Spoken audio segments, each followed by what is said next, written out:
Hi everyone. Today we're going to talk about module and course action plans. So these are becoming increasingly important in our module review and course review and monitoring process. So what are action plans for? They allow us to improve the quality and relevance of our modules and courses. They help keep them up to date and help keep our teaching methods appropriate for the cohorts that we have.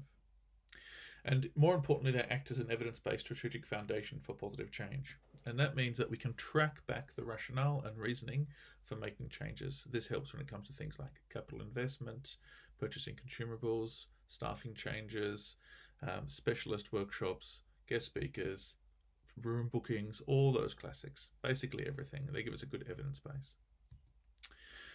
Now, one thing that we have to have with all of our module and course action plans are actions. Now, when writing actions, we're looking at writing what we call SMART actions. This is really, really important. So actions should be clear and SMART, and SMART stands for specific, measurable, actionable, relevant, and time-bound. Now, this is something that's been instituted at USW and will continue to happen. So let's have a look. Let's have a look at some examples. So in terms of, this is going to be a broad example and I'll refer specific to a module, but it can be, absolutely used on a course. So let's take a look at this. This is the kind of thing I want. I want to increase the engagement by the students in the module. Okay, well, that's not a very specific action. So we don't really know, is that positive engagement? Is it negative engagement? What does that mean? Okay, I'll change it. So, okay, maybe make it more specific. Increase experiential activities on the module. Okay, great. So that's focusing on me and thinking about the activities that I produce. But still, it's really, really broad. So let's look at this. Develop 3 experiential activities. That's a very specific action. So let's take that forward. The next step is looking at how we measure that. So, okay, great. Here's a really simple one. We can measure it by the number of experiential activities in a given module. So we want 3, and we might measure our success by having 3. Okay, good. So far we have specific and measurable. Let's take a look at actionable. So actionable means what steps you'll take to achieve your goal. How do you define experiential activities, for example, in this scenario? How do you measure engagement in this scenario? Because we're looking into increasing engagement.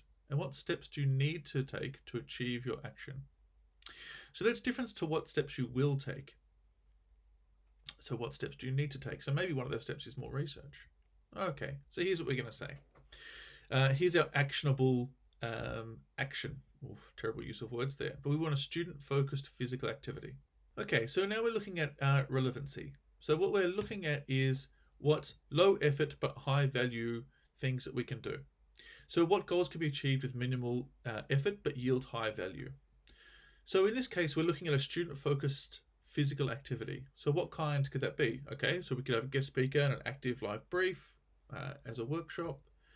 Okay, but that's going to require a lot of organization and perhaps money. We could have a creative play session using post-it notes. Okay, that requires a lot of organization from a staffing perspective, so from the module leader's perspective, so making sure that the activity is going to be able to be sustained over the amount of time, and you've got to buy some post-it notes. Okay, and we can have a class debate on module-specific topics, or we could do a field trip to a module-specific location.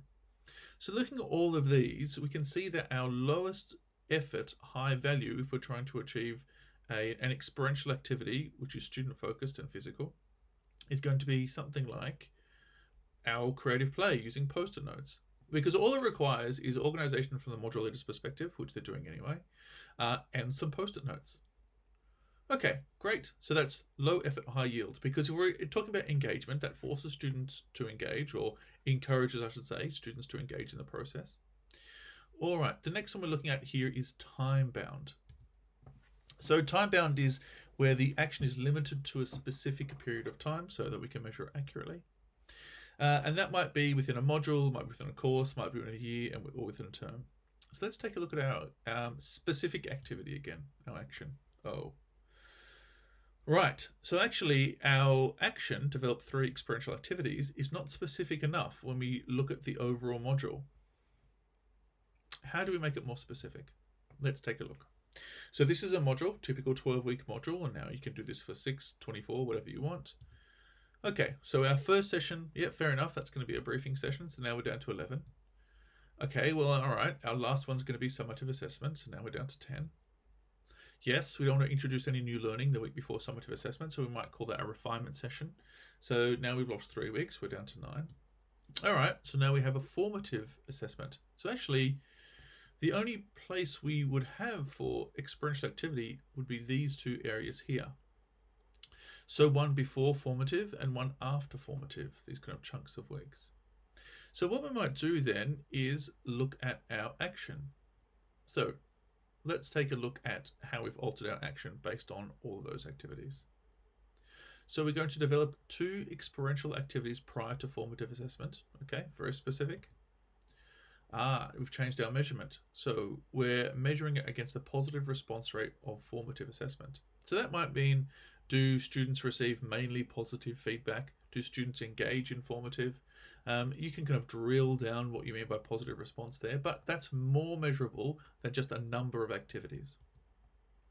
And we're looking at a student-focused active physical activity. So that's our action, that they're going to actually do something physical.